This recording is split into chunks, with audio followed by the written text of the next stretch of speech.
नमस्कार मेरे प्यारे साथियों, स्वागत आप सभी का। और शुरू करते हैं आज की क्लास को।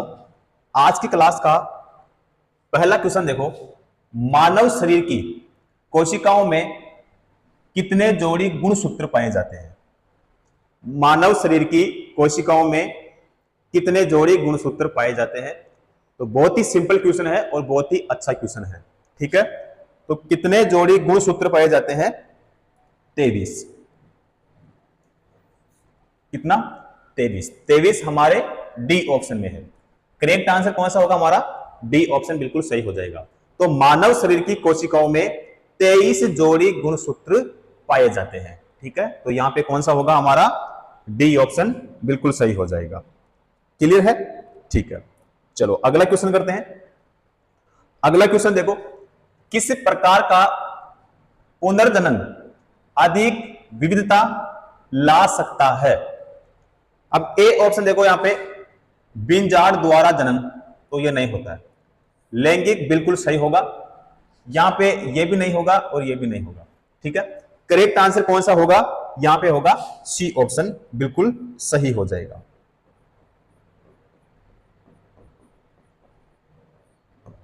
लैंगिक जनन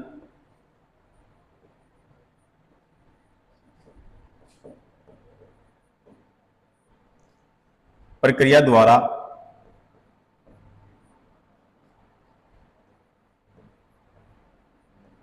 द्वारा उत्पन्न जीवों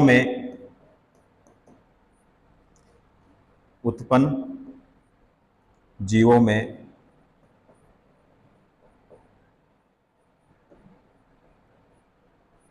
विविधता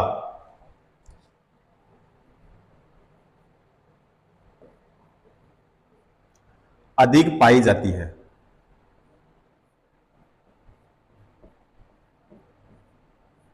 अधिक पाई जाती है क्योंकि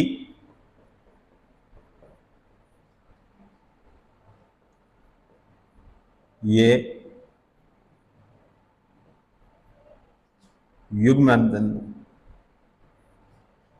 युग्मनज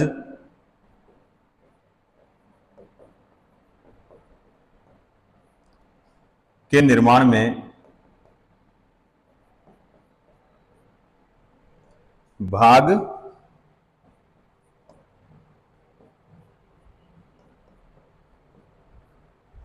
लेने वाले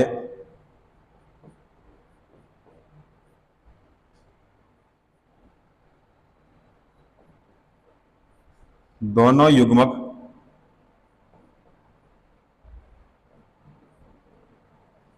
अलग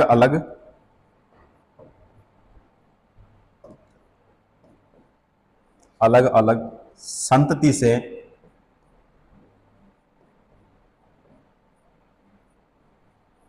आते हैं। ठीक है, तो यहां पे हमारा कौन सा होगा? सी ऑप्शन बिल्कुल सही हो जाएगा। चलो अगला क्वेश्चन करते हैं।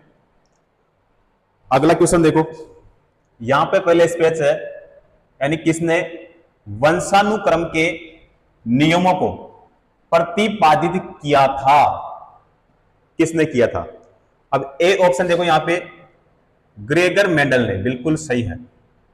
ठीक है, यहां पे सी हमारा नहीं होगा, बी भी हमारा नहीं होगा और डी भी हमारा नहीं होगा।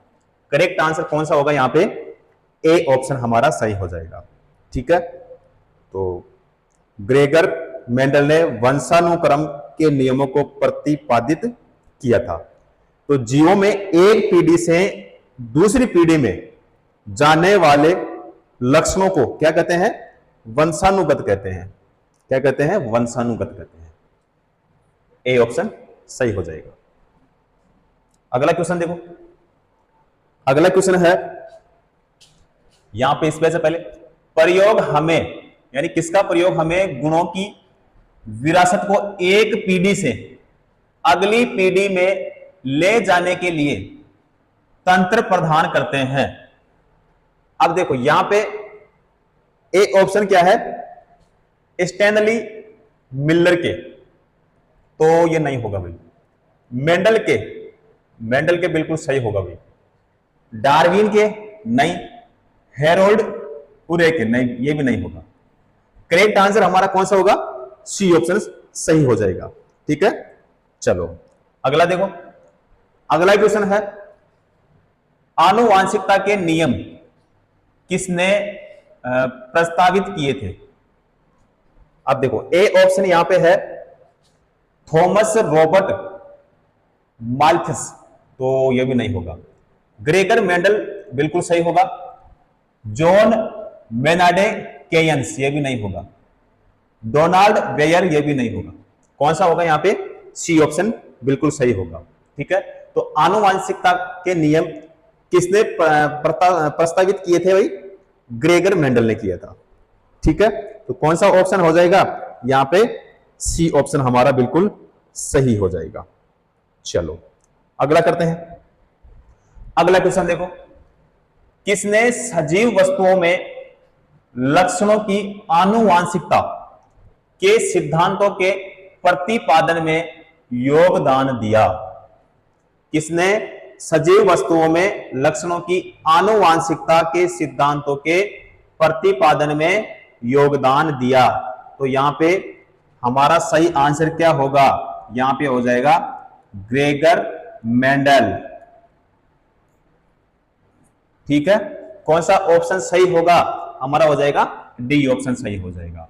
ठीक है, तो यहां पे डी ऑप्शन बिल्कुल सही हो जाएगा।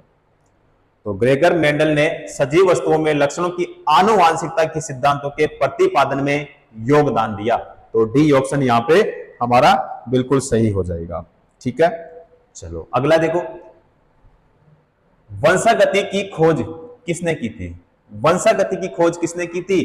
तो यहां पे बिल्कुल सही हो जाएगा ग्रेगर मेंडल ने। कौन सा होगा हमारा? डी ऑप्शन हो जाएगा। डी ऑप्शन करेक्ट हो जाएगा। चलो अगला करते हैं। अगला क्वेश्चन देखो, इनमें से किसे आधुनिक आनुवांशिकी के जनक के रूप में जाना जाता है? इनमें से किसे आधुनिक आनुवांशिकी के जनक के रूप में जाना जाता है? तो बताओ भाई यहां पे हमारा कौन सा सही होगा? तो जेम्स वाटसन नहीं होगा भाई, रॉबर्ट ब्राउन नहीं होगा, ग्रेगर मेंडल बिल्कुल सही होगा, और यह भी नहीं होगा, है ना। हमारा कौन सा होगा? बी ऑप्शन सही हो जाएगा। चलो अगला करते हैं। अगला क्वेश्चन देखो, मनुष्य जाति के एक पुरुष को उनके एक्स क्रोमोसोम्स उसके या फिर उसकी यहां पे स्पेस है से प्राप्त होता है। अब देखो ए ऑप्शन यहां पे क्या है? या तो माता से या पिता से, या तो माता से या पिता से, तो ये नहीं होगा भाई। पिता से भी नहीं होगा, माता से बिल्कुल सही होगा, माता पिता दोनों द्वारा, तो ये भी नहीं होगा। सही आंसर क्या होगा इसका? बी ऑप्शन सही हो जाएगा। कौन सा होगा? बी। अब देखो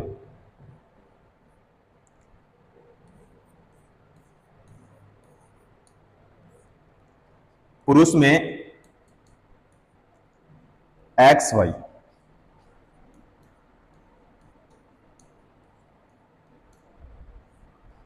गुणसूत्र होता है,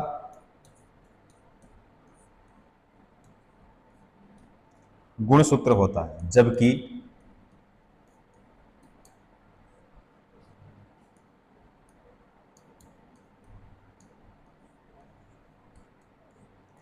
महिला में एक्स एक्स होता है।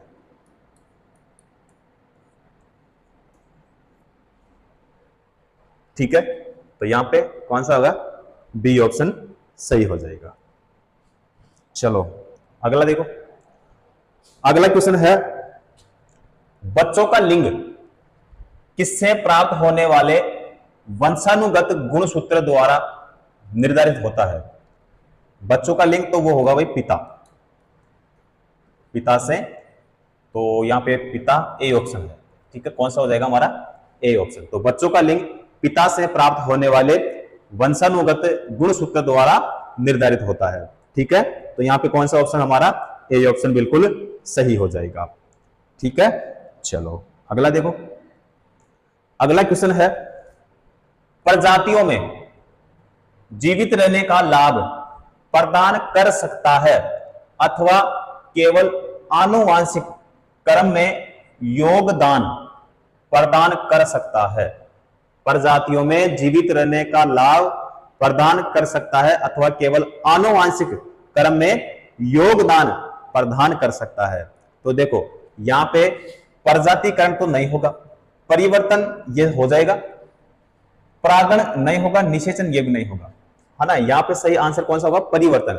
तो प्रजातियों में परिवर्तन, ठीक है, प्रजातियों में परिवर्तन जीवित रहने का लाभ प्रदान कर सकता है अथवा केवल आनुवांशिक क्रम में योगदान प्रदान कर सकता है। सी ऑप्शन इसका हमारा सही हो जाएगा, ठीक है। चलो अगला देखो, अगला क्वेश्चन है,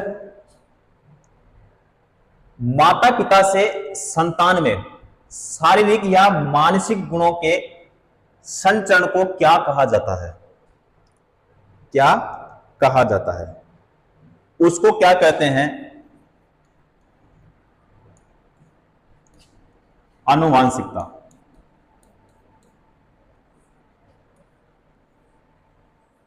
ठीक है, तो यहां पे हमारा कौन सा होगा भाई? डी ऑप्शन होगा, डी ऑप्शन करेक्ट हो जाएगा, ठीक है। चलो अगला देखो, अगला क्वेश्चन है, निम्नलिखित रोगों में से कौन सा एक आनुवांशिक विकार है? यानी इनमें से निम्नलिखित रोगों में से कौन सा एक आनुवांशिक विकार है? तो यहां पे है थैलेसीमिया, थैलेसीमिया सही होगा भाई, रतौंधी नहीं, एनीमिया नहीं होगा, कैंसर ये भी नहीं होगा, ठीक है। ए ऑप्शन ही बिल्कुल इसका सही हो जाएगा, ठीक है। अब देखो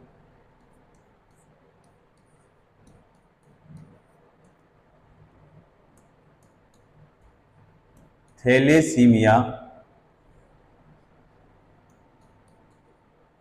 एक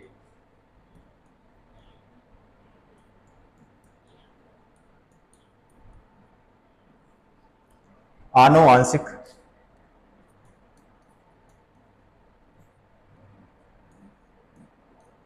विकार है।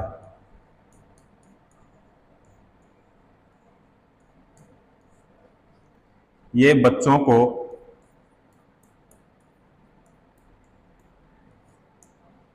माता पिता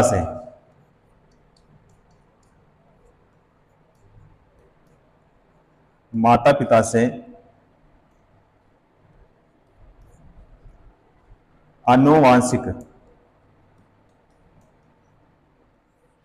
आनुवांशिक तौर पर मिलने वाला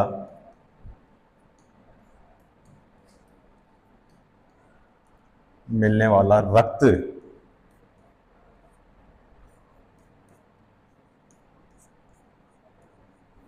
रोग है, ठीक है। यहां पे कौन सा होगा हमारा? A option. अगला क्वेश्चन करते हैं, देखो अगला क्वेश्चन है, मानवों में नर युग्मक निम्न में से कौन से गुणसूत्र का वाहक होता है? मानवों में नर युग्मक निम्न में से कौन से गुणसूत्र का वाहक होता है? ठीक है। अब देखो यहां पे केवल एक्स गुणसूत्र तो ये नहीं होगा भैया ना, एक्स और वाई दोनों गुणसूत्र तो ये भी नहीं होगा, है ना। उसके बाद में केवल वाई गुणसूत्र नहीं होगा, या तो एक्स या वाई गुणसूत्र। तो यहां पे हमारा होगा भाई डी ऑप्शन, डी ऑप्शन ही इसका सही हो जाएगा, ठीक है।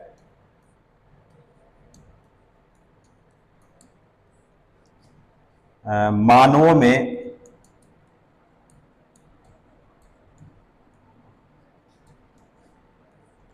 नर युग्मक या तो एक्स या वाई गुणसूत्र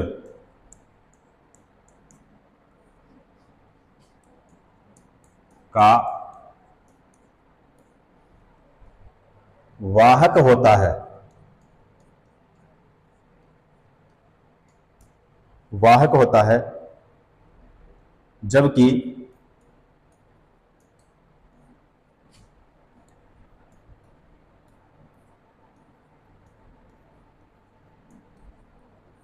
मादा युग्मक केवल X गुणसूत्र।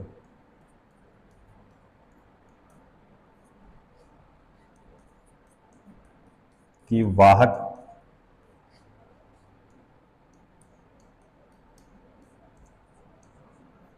होती है।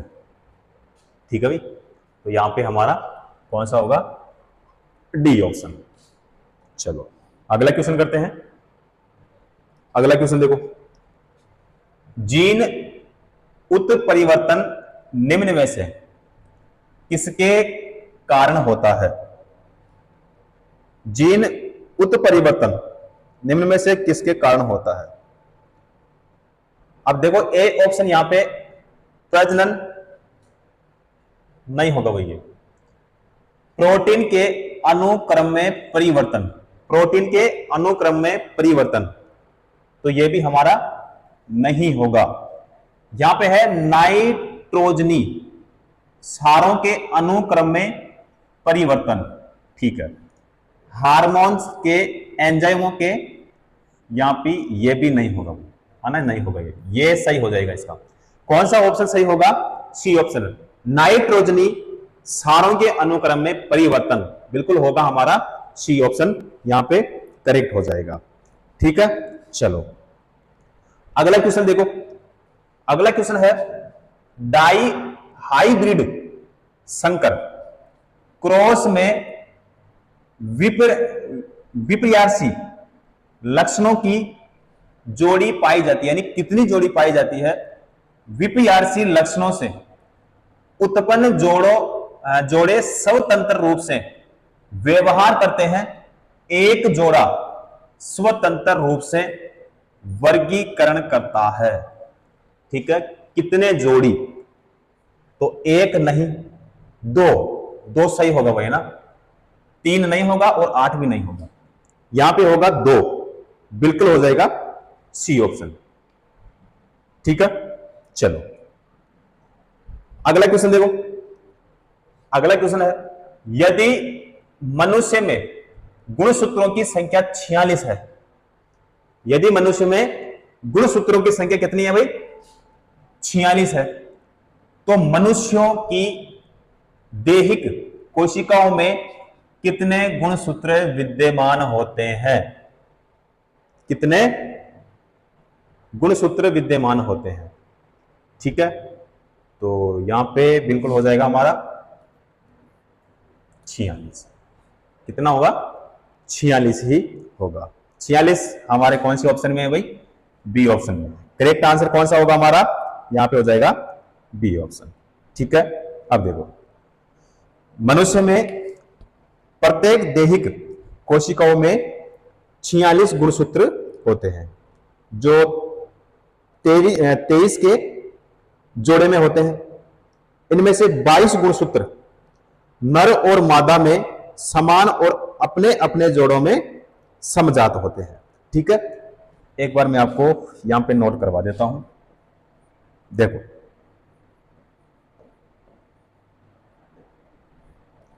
मनुष्य में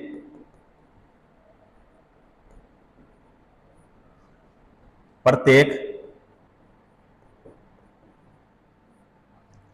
दैहिक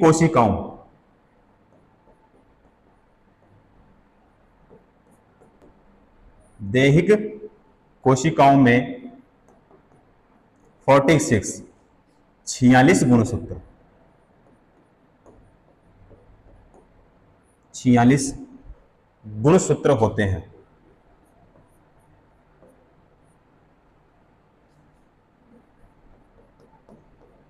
जो 23 के यानी 23 के जोड़े में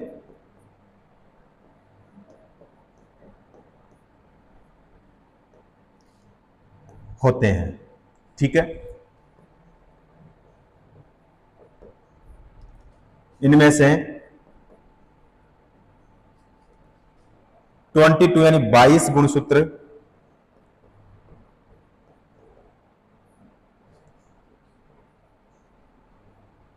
नर और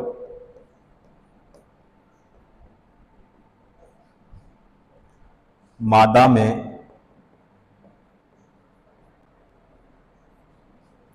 समान और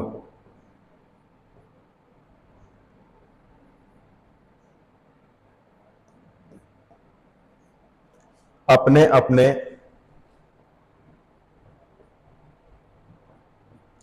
अपने जोड़े के समजात होते हैं। समजात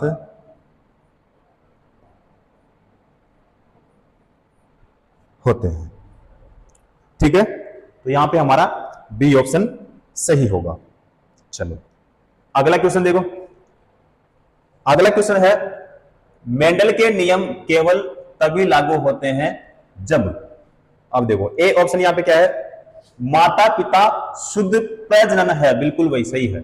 बी है पेरेंट कोडोमिनेंट है, ये भी हमारा नहीं होगा। यहां पे है कैरेक्टर रिसेसिव है, ये भी नहीं होगा।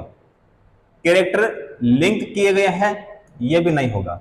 कौन सा होगा हमारा, बिल्कुल ए ऑप्शन। मेंडल के नियम के केवल तभी लागू होता है जब माता पिता शुद्ध प्रजनन है, बिल्कुल यहां पे कौन सा होगा हमारा, ए ऑप्शन बिल्कुल सही होगा। ठीक है, चलो अगला देखते हैं। अगला क्वेश्चन देखो। अगला क्वेश्चन है आनुवांशिक गुणों के वाहक है।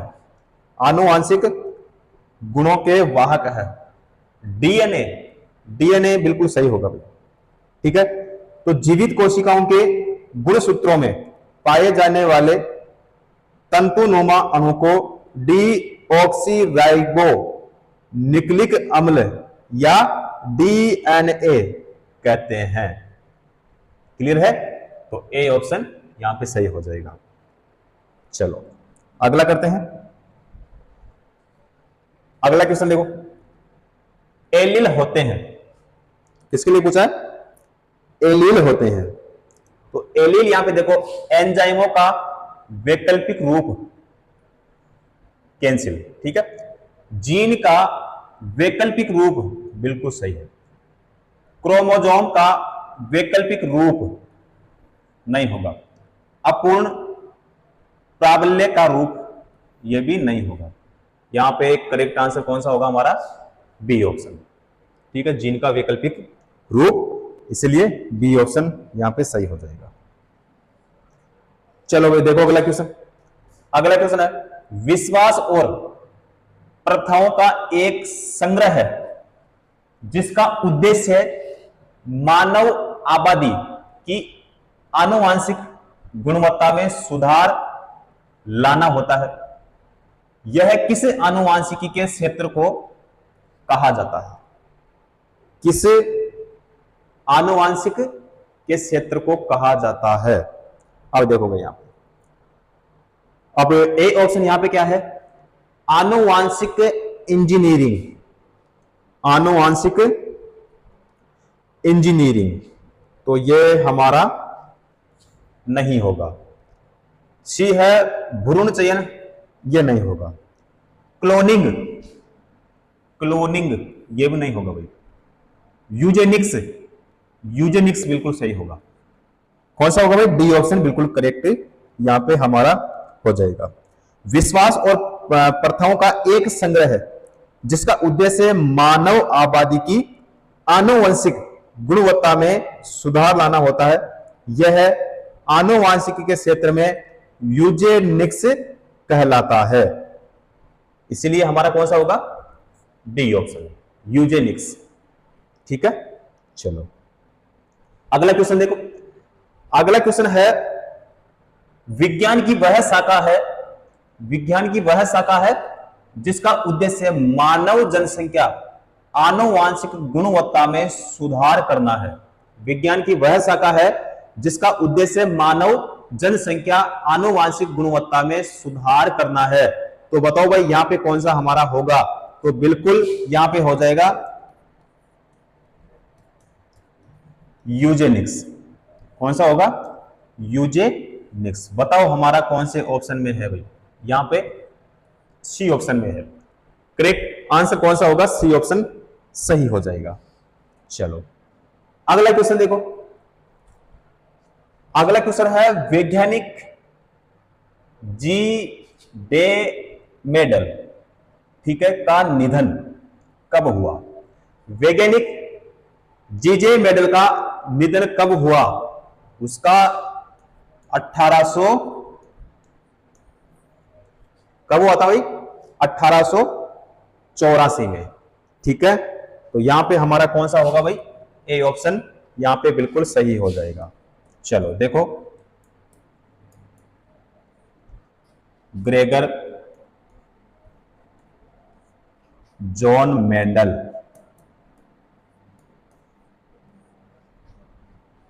अब देखो इस इनका जन्म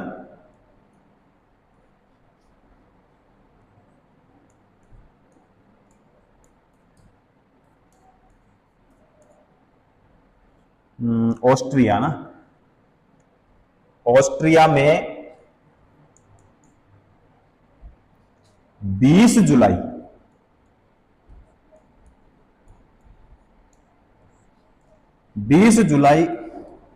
1822 ईस्वी को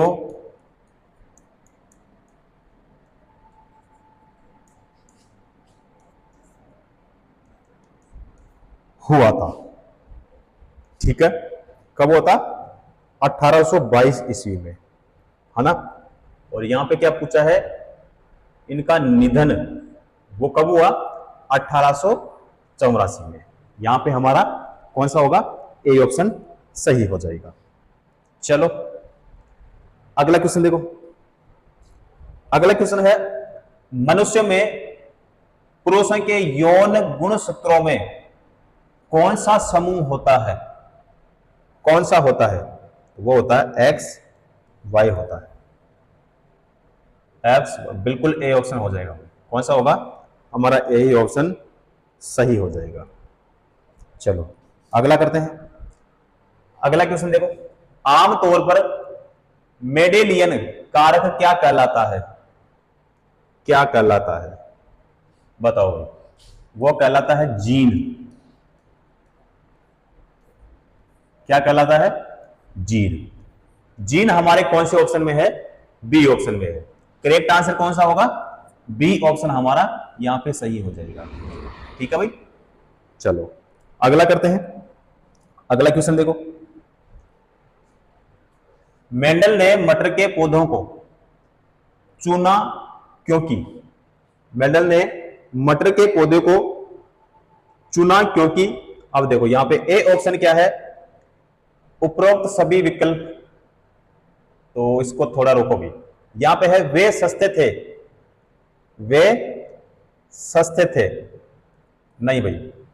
वे आसानी से उपलब्ध थे, नहीं। उनमें विषम देखने वाले गुण थे, बिल्कुल सही है। ठीक है, तो यहां पे ए भी नहीं होगा, बी भी नहीं होगा और सी भी नहीं होगा। यहां पे हमारा करेक्ट आंसर कौन सा होगा? डी ऑप्शन सही होगा। ठीक है, तो प्रयोग के लिए मेंडल ने उद्यान मटर के पौधों का चयन किया क्योंकि मटर का पौधा एक वार्षिक पौधा है। इसकी आयु 3 से 4 माह होती है। कितनी होती है इसकी आयु? 3 से 4 माह है। ठीक है, तो यहां पे हमारा क्या होगा भाई? डी ऑप्शन सही हो जाएगा। चलो अगला क्वेश्चन देखो। अगला क्वेश्चन है मेंडल ने किस आधार पर युग्मकों की शुद्धता का नियम दिया था? मेंडल ने किस आधार पर युग्मकों की शुद्धता का नियम दिया था?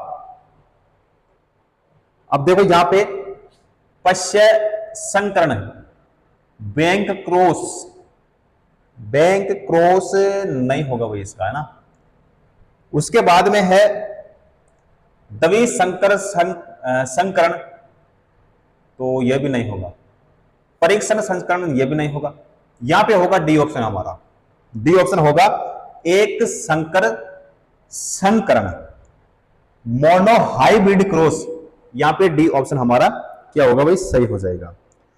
जब दो पौधों के बीच एक इकाई लक्षण के आधार पर संकरण कराया जाता है तो इसे एक संक्रिय क्या कहते हैं, क्रॉस कहते हैं। ठीक है, यहां पे क्या होगा भाई हमारा, डी ऑप्शन। चलो अगला क्वेश्चन देखो, इनमें से कौन सा पुरुष में पाया जाता है, इनमें से कौन सा गुणसूत्र किसमें पाया जाता है, पुरुष में पाया जाता है। तो पुरुष में देखो यहां पे Y गुणसूत्र बिल्कुल सही है, X गुणसूत्र नहीं, 2X गुणसूत्र नहीं, XX गुणसूत्र नहीं है। यहां पे हमारा बिल्कुल हो जाएगा ए ऑप्शन। कौन सा होगा, ए ऑप्शन बिल्कुल सही हो जाएगा। चले अगला क्वेश्चन, अगला क्वेश्चन देखो, होमोसेपियंस शब्द किसके द्वारा दिया गया था। देखो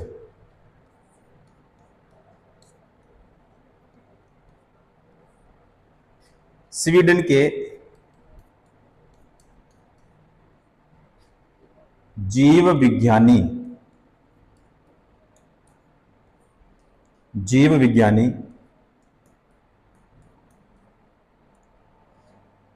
केरोलस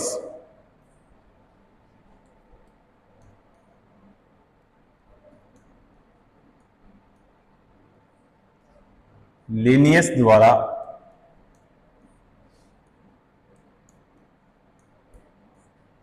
होमो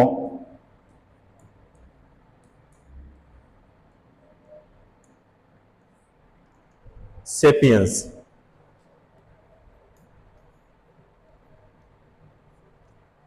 शब्द दिया गया। ठीक है, अब यहां पे बताओ हमारा ऑप्शन कौन सा होगा। अब यहां पे है सी लीनियस, सी लीनियस बिल्कुल सही होगा हमारा, यही ऑप्शन सही हो जाएगा भाई, है ना, यही ऑप्शन बिल्कुल यहां पे सही हो जाएगा। चलो अगला देखो, अगला क्वेश्चन है सर्वाइवल ऑफ द फिटेस्ट वाक्यांश किसने गढ़ा, किसने गढ़ा। चलो वो हर्बर्ट स्पेंसर। किसने करा था, हर्बर्ट स्पेंसर ने। तो यहां पे हमारा सी होगा, सी ऑप्शन सही हो जाएगा। ठीक है, चलो अगला क्वेश्चन देखते हैं, इनमें से किस प्रकार के अंगों की बुनियादी संरचना एवं उत्पत्ति समान होती है किंतु उसके कार्य भिन्न होते हैं। क्वेश्चन को वापस देखो, इनमें से किस प्रकार के अंगों की बुनियादी संरचना एवं उत्पत्ति समान होती है किंतु उसके कार्य भिन्न होते हैं। समजात बिल्कुल समजात होगा भाई, विषम जातीय नहीं, सजातीय समरूप नहीं, समवर्ती ये भी नहीं होगा। कौन सा होगा, यहां पे हमारा यही ऑप्शन सही हो जाएगा। ठीक है, तो वे अंग जो उत्पत्ति तथा संरचना में समान होते हैं तथा कार्य में भिन्न होते हैं समजात अंग कहलाते हैं। ठीक है, हमारा कौन सा होगा, ए ऑप्शन सही हो जाएगा। चलो अगला क्वेश्चन देखो, जिन अंगों की मूल संरचना भिन्न होती है लेकिन दिखने में एक जैसे होते हैं और उनके कार्य भी समान होते हैं उन्हें क्या कहा जाता है। देखो क्वेश्चन को एक बार वापस, जिन अंगों की मूल संरचना भिन्न होती है लेकिन दिखने में एक जैसे होते हैं और उनके कार्य भी समान होते हैं उन्हें क्या कहते हैं। तो उन्हें क्या कहते हैं, समरूप अंग कहते हैं।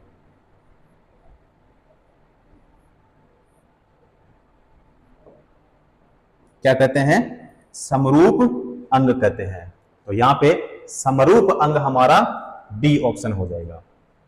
ठीक है, चलो अगला क्वेश्चन देखते हैं।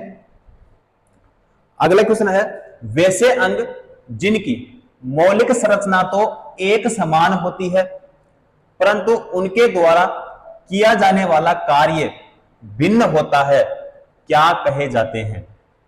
वैसे अंग जिनकी मौलिक संरचना तो एक समान होती है परंतु उनके द्वारा किया जाने वाला कार्य क्या होता है? भिन्न होता है, तो वो क्या कहा जाता है? उन्हें क्या कहते हैं भाई?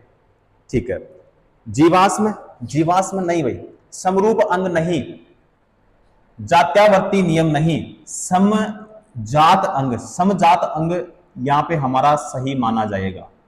ठीक है, कौन सा होगा? डी ऑप्शन यहां पे सही हो जाएगा। चलो अगला करते हैं। अगला क्वेश्चन देखो,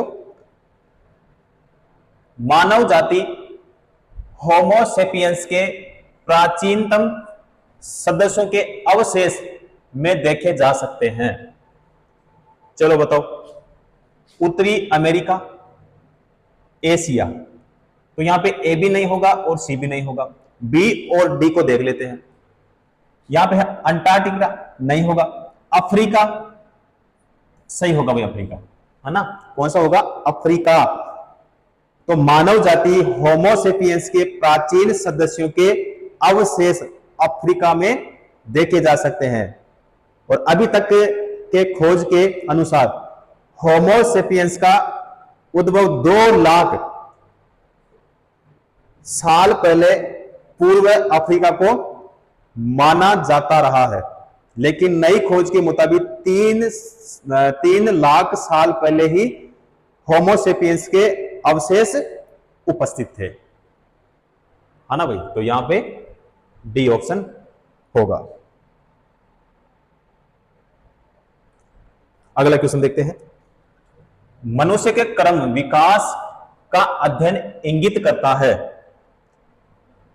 क्वेश्चन देखो, मनुष्य के क्रम विकास का अध्ययन इंगित करता है कि हम सभी एक ही प्रजाति से संबंधित है जो इनमें से विकसित हुई है, इनमें से विकसित हुई है। अब देखो भाई, अफ्रीका बिल्कुल होगा भाई, मध्य एशिया नहीं, अमेरिका नहीं, पश्चिम एशिया यह भी नहीं होगा। करेक्ट आंसर कौन सा होगा हमारा? अफ्रीका। तो मनुष्य के क्रम विकास का अध्ययन इंगित करता है कि हम सभी एक ही प्रजाति से संबंधित है जो अफ्रीका में विकसित हुई है। ठीक है, कौन सा होगा भाई यहां पे? A option. चलो अगला क्वेश्चन करते हैं। अगला क्वेश्चन देखो, मानव विकास का अध्ययन यह इंगित करता है कि हम सभी एक ही प्रजाति से संबंधित है जो कि निम्न में से विकसित हुए हैं। ठीक है, तो बहुत ही अच्छा क्वेश्चन है और बहुत ही सिंपल क्वेश्चन है क्योंकि ये क्वेश्चन अभी हमने पहले भी किया है। ठीक है, तो कौन सा होगा? अफ्रीका। अफ्रीका हमारे सी ऑप्शन में है। करेक्ट आंसर कौन सा होगा? सी ऑप्शन सही हो जाएगा। चलो अगला क्वेश्चन देखते हैं। अगला क्वेश्चन है, निम्नलिखित कारकों में से कौन सा जाति उदयन जब मौजूद जातियों से नई जातियां विकसित होती है में योगदान नहीं करता है? अब देखो, अपसारी विकास, चलो इसको टिक करते हैं। उसके बाद में सी ऑप्शन देखो, यहां पे भौगोलिक पार्थक्य, भौगोलिक पार्थक्य नहीं होगा भैया भी ना, आनुवांशिक प्रवाह भी नहीं होगा, विभिन्नता भी नहीं होगा, है ना? हमने जिसको टिक किया है ए ऑप्शन हमारा यही सही होगा। तो अपसारी विकास जाति उदयन में योगदान नहीं करता है। अपसारी विकास किसी एक पूर्वज जाति के विकास की विकासीय अपसरण को कहते हैं। जैसे घोड़ा व मृग दोनों धावी प्राणी है तथा गिलहरी व प्राइमेट्स वृक्ष वापसी है। ठीक है, कौन सा होगा यहां पे? A option. चलो भाई अगला करते हैं। मानव जाति के आनुवांशिक मूल कहां कहां मौजूद है? मानव जाति के आनुवांशिक मूल कहां मौजूद है? बताओ भाई कहां मौजूद है? तो ये आपको पहले भी मैंने आपको करा दिया था, अफ्रीका। अफ्रीका हमारे सी ऑप्शन में है। करेक्ट आंसर सी ऑप्शन सही हो जाएगा। चलो साथियों, अगला क्वेश्चन करते हैं। अगला क्वेश्चन देखो, जीवन की उत्पत्ति के बारे में आपेरिन का सिद्धांत किससे संबंधित है? जीवन की उत्पत्ति के बारे में आपेरिन का सिद्धांत किससे संबंधित है? चलो बताओ भाई। अब यहां पे ए ऑप्शन क्या है? रासायनिक विकास। ठीक है, इसको टिक करते हैं। जैविक विकास नहीं, भौतिक विकास नहीं, कृत्रिम विकास नहीं। ए ऑप्शन बिल्कुल सही हो जाएगा भाई। जीवन की उत्पत्ति के बारे में ऑपेरिन का सिद्धांत रासायनिक विकास से संबंधित है, इसीलिए हमारा ए ऑप्शन सही होगा। ठीक है, चलो अगला क्वेश्चन देखो। प्रजातियों की व्यक्तिगत संख्या को बनाए रखने और उनके विलोपन को रोकने के लिए निम्नलिखित में से कौन सा आवश्यक है? प्रजातियों की व्यक्तिगत संख्या को बनाए रखने और उनके विलोपन को रोकने के लिए निम्न में से कौन सा आवश्यक है? तो यहां पे देखो, श्वसन नहीं, बचाव भी नहीं, प्रजनन, प्रसार, प्रसार नहीं भाई, प्रजनन है ना। बी ऑप्शन सही हो जाएगा। प्रजातियों की व्यक्तिगत संख्या को बनाए रखने और उनके विलोपन को रोकने के लिए प्रजनन आवश्यक है। ठीक है, यदि कोई प्रजाति प्रजनन करने में सक्षम नहीं है तो वह धीरे धीरे विलुप्त हो जाएगी। इसीलिए यहां पे हमारा कौन सा होगा? B option. चलो अगला क्वेश्चन देखो। अगला क्वेश्चन है, निम्नलिखित में से कौन प्रजातियों की संख्या को बनाए रखने और उनकी विलुप्तता को रोकने के लिए आवश्यक है? आवश्यक है। ठीक है, तो यहां पे ए ऑप्शन देखो, प्रजनन। ठीक है, श्वसन नहीं, संचरण नहीं, पाचन भी नहीं। कौन सा होगा? ए ऑप्शन सही हो जाएगा। अगला क्वेश्चन करते हैं। चलो, आद्य वायुमंडल कम हो रहा था क्योंकि, अब ए ऑप्शन देखो, हाइड्रोजन परमाणु कुछ ही थे। ये नहीं होगा भाई। हाइड्रोजन परमाणु सक्रिय थे और अधिक संख्या में थे। ठीक है, इसको टिक करते हैं। सही होगा हमारा बी ऑप्शन। दो ऑप्शन और अपने पास में, इनको भी हम देख लेते हैं। सी ऑप्शन को देखो, ऑक्सीजन परमाणु अधिक थे। नहीं भाई। नाइट्रोजन परमाणु अधिक थे। यह भी नहीं होगा। करेक्ट आंसर हमारा बी ऑप्शन बिल्कुल सही हो जाएगा। आद्य वायुमंडल कम हो रहा था क्योंकि हाइड्रोजन परमाणु सक्रिय थे और उनकी संख्या में थे। ठीक है, आद्य वायुमंडल कम हो रहा था क्योंकि हाइड्रोजन परमाणु सक्रिय थे और अधिक संख्या में थे। इसलिए हमारा कौन सा होगा भाई? बी ऑप्शन सही हो जाएगा। ठीक है, चलो अगला क्वेश्चन देखो। अगला क्वेश्चन है, ओरिजिन ऑफ स्पीसीज नामक पुस्तिका किसके द्वारा लिखी गई? किसके द्वारा लिखी गई? देखो, 24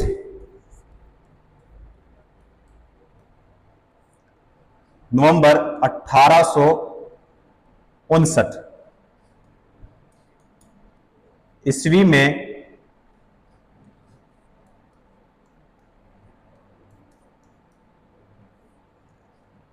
प्रकाशित चार्ल्स डार्विन की पुस्तक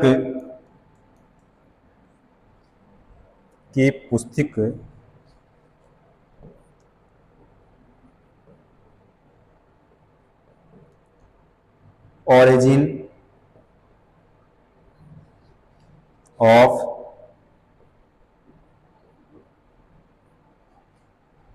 species,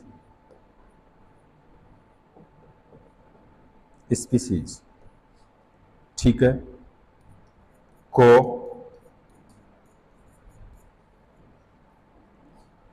विज्ञान में एक मौलिक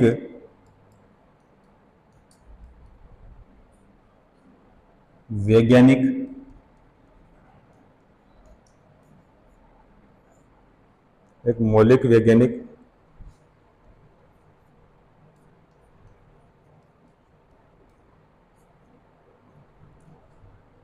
अवधारणा और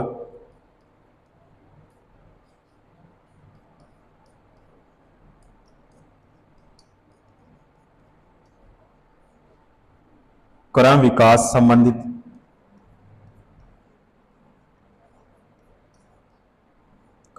संबंधी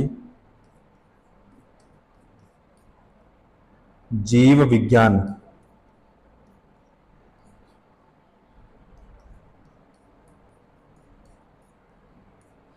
की नींव के रूप में माना जाता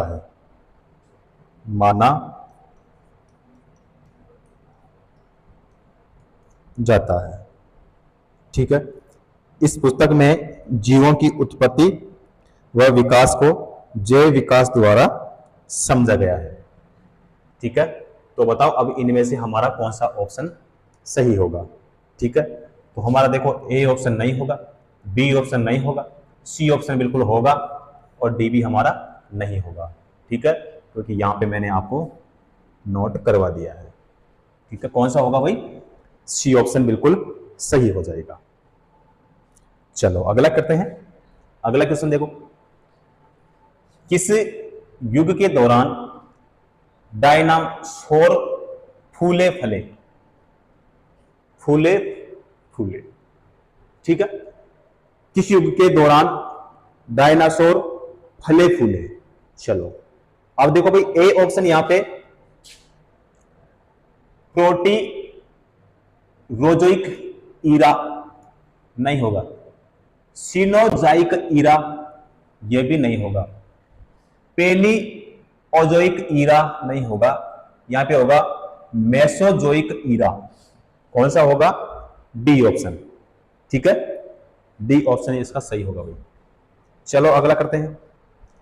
अगला क्वेश्चन देखो, जीवों द्वारा जीने के लिए और अधिक वंशवृद्धि के लिए बेहतर अनुकूलित वातावरण बनाने की प्रक्रिया को क्या कहते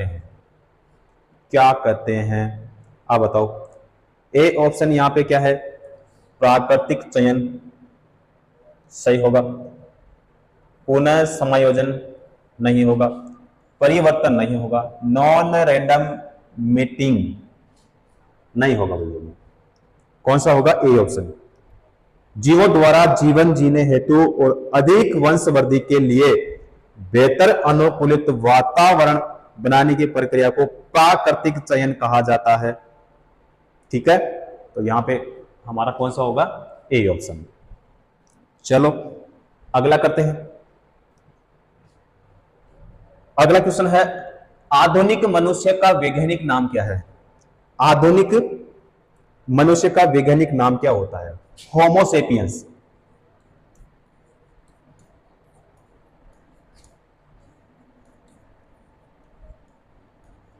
बताओ भाई हमारे कौन सी ऑप्शन में है, सी ऑप्शन में है ना। करेक्ट आंसर कौन सा होगा हमारा, सी ऑप्शन हो जाएगा। चलो अगला करते हैं। अगला क्वेश्चन है, विकास का सिद्धांत किसके द्वारा प्रस्तावित किया गया था। विकास का सिद्धांत किसके द्वारा प्रस्तावित किया गया था। चार्ल्स डार्विन, हमारा ए ऑप्शन है। कौन सा है? ए ऑप्शन हमारा सही हो जाएगा। चलो अगला करते हैं। अगला क्वेश्चन है, किसी वैज्ञानिक ने द थ्योरी ऑफ इवोल्यूशन का प्रतिपादन किया था? द थ्योरी ऑफ इवोल्यूशन किसने किया था? Charles Darwin. है क्या हमारे ऑप्शन में? डी ऑप्शन में है भाई, है ना। करेक्ट आंसर कौन सा होगा? डी ऑप्शन सही हो जाएगा। चलो अगला क्वेश्चन देखो। अगला क्वेश्चन है, मानवीय विकास के संबंध में हाल ही में खोज की गई कड़ी कौन से जीवाश्म की खोज है? मानवीय विकास के संबंध में हाल ही में खोज की गई कड़ी कौन से जीवाश्म की खोज है? चलो भाई, अब लूसी नहीं, होमोसेपियंस ये भी नहीं होगा भाई। बी ऑप्शन यहां पे होमो नलेडी बिल्कुल होगा। यहां पे है ऑस्टियोपिथोलियंस, ये भी नहीं होगा। ठीक है, बी ऑप्शन यहां पे हमारा सही हो जाएगा। अगला क्वेश्चन देखो, आप विकास के सिद्धांत को किससे जोड़ सकते हैं? आप विकास के सिद्धांत को किससे जोड़ सकते हैं? मिलर से नहीं, ओरे से नहीं, डार्विन, मेंडल। मेंडल भी नहीं होगा भाई, डार्विन सही हो जाएगा। कौन सा होगा? डार्विन। तो चार्ल्स डार्विन, मैं लिखवाई देता हूं यहां पे।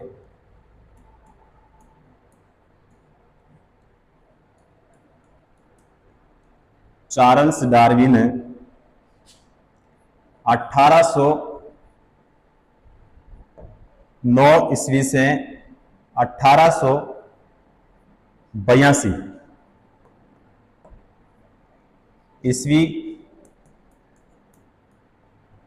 चार्ल्स डार्विन ने क्रम विकास के सिद्धांत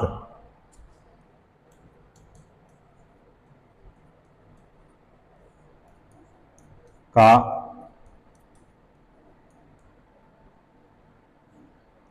प्रतिपादन किया। ठीक है, हमारा बी ऑप्शन सही होगा। चलो, एक अंग्रेजी प्रकृतिवादी भूवैज्ञानिक और जीव विज्ञानी है जो विकास से संबंधित विज्ञान में उनके योगदान के लिए जाने जाते हैं। तो यहां पे हमारा सही होगा भाई, ए ऑप्शन सही हो जाएगा। चार्ल्स रॉबर्ट डार्विन बिल्कुल हो जाएगा, हमारा ए ऑप्शन सही होगा भाई यहां पे, है ना।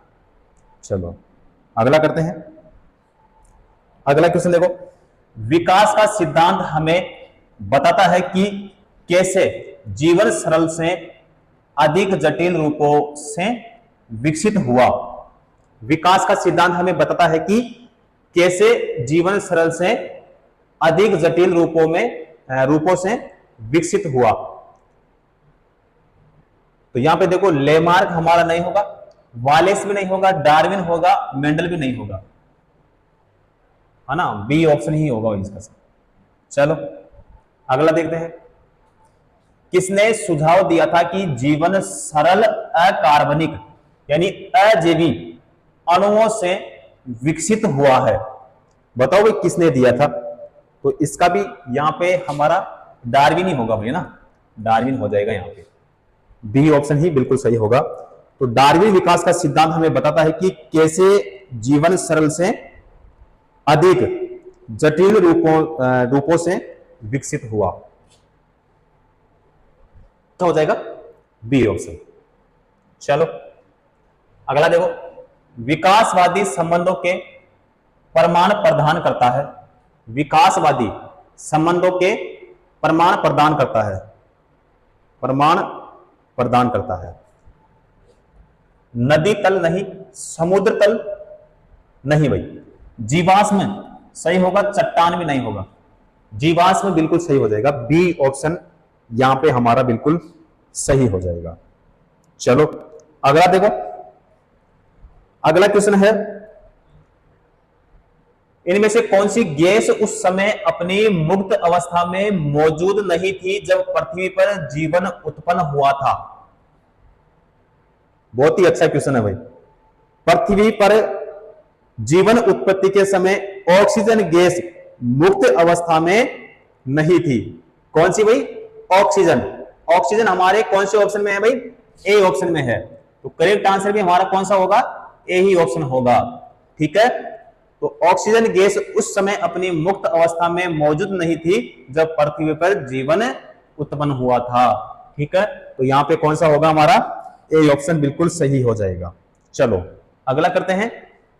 अगला क्वेश्चन देखो, निम्नलिखित में से किस वैज्ञानिक ने अपनी पुस्तक ओरिजिन ऑफ स्पीसीज में कार्बनिक विकास के लिए एक क्रियाविधि का सुझाव दिया? किसने दिया था भाई? अब देखो यहां पे कार्ल वोयस नहीं होगा, रॉबर्ट वेटर भी नहीं होगा, अर्नेस्ट केल भी नहीं होगा, चार्ल्स डार्विन बिल्कुल सही हो जाएगा भाई। कौन सा होगा? डी ऑप्शन यहां पे बिल्कुल सही हो जाएगा। ठीक है, चलो तो आज की क्लास में जो क्वेश्चन हमने किए हैं, उम्मीद करता हूं सारे क्वेश्चन आपको समझ में आए होंगे। और आज की जो क्लास है वो यहीं पे करते हैं समाप्त। उसके बाद करेंगे भाई नेक्स्ट क्लास में। ठीक है साथियों।